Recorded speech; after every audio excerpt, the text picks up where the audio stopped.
La sombra que me agobia. Es domingo por la tarde, está soleado, los chicos del barrio juegan a la rayuela en la calle mientras yo los veo por la ventana. Me invitaron a jugar pero no quise. La verdad es que desde hace varios meses no estoy de ánimo para salir.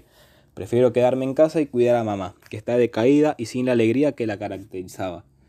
Mamá se siente así porque hace 10 meses no sabemos nada de papá. Antes de lo de papá, mi vida era normal y vivía feliz con ellos. Mis días consistían en ir a la escuela y pasar las tardes con mamá. La primaria Santa Rosa para mí siempre fue un lugar en el cual podía divertirme con chicos de mi edad, porque al ser hija única me debía entretener a mí misma con mi imaginación. Me gustaba pensar en un mundo lleno de fantasía y criaturas mágicas, pero mamá siempre me retaba diciéndome que no debía mezclar la realidad con mi imaginación. La relación que tenía con mis padres era especial. Mi mamá Nora me ayudaba con las tareas de la escuela y pasábamos nuestro tiempo libre juntas haciendo todo tipo de actividades. Ella siempre me inculcó el amor por la literatura y el arte. Por las tardes solíamos merendar acompañadas con la música de María Elena Walsh. Pero por una extraña razón se dejaron de pasar sus canciones en la radio y mamá se negaba a escuchar el vinilo. Tampoco entendía por qué siempre leíamos los mismos cuentos aburridos si la biblioteca estaba llena de libros de cosas más interesantes. Lo malo con mamá ocurría cuando me portaba mal. A veces no quería hacer la tarea o dejaba mi pieza desordenada. En esos momentos mamá me decía que el hombre de la bolsa me iba a venir a buscar por no hacer mis deberes. Papá, o también como le decía yo, Carlitos, trabajaba en la fábrica Mercedes-Benz en Los Kilómetros, armando autos o algo así. Nunca supe bien en qué consistía su trabajo, pero sabía que necesitaba de mucho esfuerzo. A Carlitos no solía verlo seguido en la semana porque se iba de casa apenas salía el sol y volvía muy cansado con ganas de irse a la cama, pero recuerdo que los fines de semana con él eran asombrosos. Íbamos a la plaza de San Justo a tomar helado y me compraba ropa y juguetes. Papá me contaba que antes, en ese mismo lugar, sus compañeros y él luchaban por sus derechos, pero que últimamente debían tener más cuidado y juntarse en la casa de Oscar, su compañero de trabajo, para hacerlo. Sin embargo, no todo en mi vida es alegría. En mi mente no para de repetirse ese último momento que lo vi a papá. Esa noche fue como cualquier otra. Mamá había cocinado pollo con papas al horno para comer.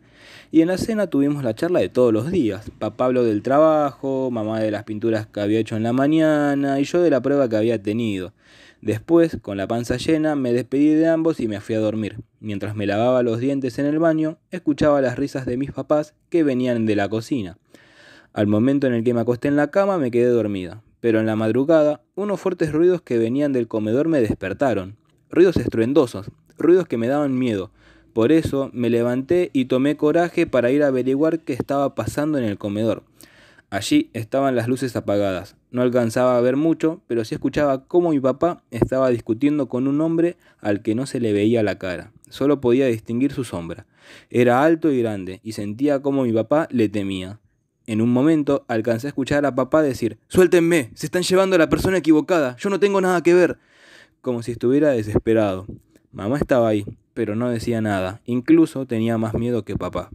Yo por mi cuenta sentí tanto terror por ese hombre que me escondí debajo de mi cama. No quería que me hiciera lo mismo que tenía planeado para mi papá. A la mañana siguiente vi que mamá estaba llorando mientras desayunábamos. Ella me dijo que papá se había ido a Córdoba por trabajo, pero sabía que me estaba mintiendo. Yo había visto el momento en el que se lo llevaban.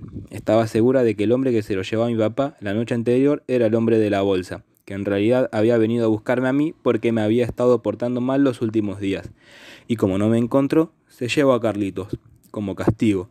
Pero no había perdido las esperanzas de que mi papá regresara pronto. Después de lo de papá, nuestras vidas siguieron siendo iguales, pero sin él. Recuerdo que en mi cumpleaños número 10 esperaba que el hombre de la bolsa trajera a Carlitos unos minutos para poder verlo. Y así yo le hubiera prometido que me iba a portar bien y que no me iba a volver a equivocar. Pero esto nunca pasó.